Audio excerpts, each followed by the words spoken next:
Дәл қазір біз, яғни iPhone 5s смартфонның өз камерасымен түсіріп тұрмыз.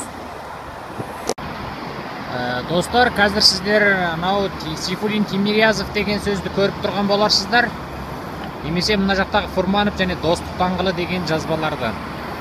Қазір біз сол бұл камерамен түсіріп тұрған жаңағы объектив зуммен. Егер объектив зумды алып таштасақ, ол негізі қалай болып көрінеді. Соны көрейік. Мінекей біз объектив зумды алып таштап көрініп тұрмыз.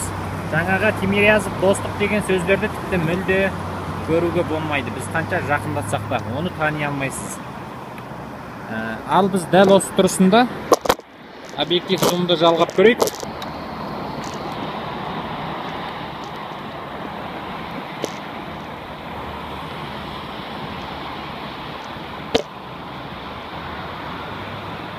Қазір мінекей тұнып келе жатыр, көрінді. Мінекей осынша деңгейде жақындатып көрсете алады, яғни. Достар, егер көріп тұрған болсаңыздар, біз анау Lexus машина көлігінің номерін қазір түсіріп тұрмыз.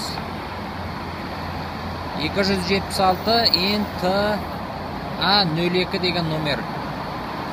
Қазір біз оптикал зум объективін алып таштап қарап көрейік.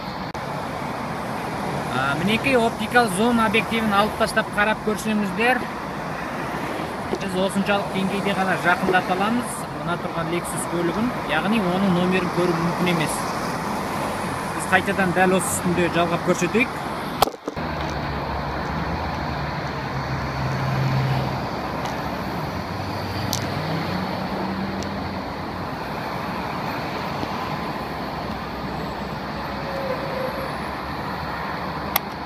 Мінекей, оның номері бізге көрініп тұр. Мен қазір мына адамдар жүретін аспалы көпірдің үстінде тұрмын. Сондықтан кішкене дірілдеп тұр. Оптикал зум объективін тест жасау үстіндеміз. Біз қазір машинадағы 8701, 745, 41, 15 деген номерді көріп тұрмыз. Біздің аралығымыз шамамен бір 300 метрдей. Осы объективпен жаңағы машина тұрған жердің аралығы. Бұл объективпен түсірілген видео. Қазір енді біз объективті алып таштап түсіріп көрейік. Мінекей, біз Алматыдағы Әл-Фараби Шашкина көшелерінің қиылысында отырмыз. Жаңағы номер тұрған машина тіпті көруде мүмкін емес. Біз оны ақырындап жақындатып көрейік. Міне ең жақындатқандағы түріміз осы. Тағы да жаңағы біз көрген номерді көру мүмкін емес.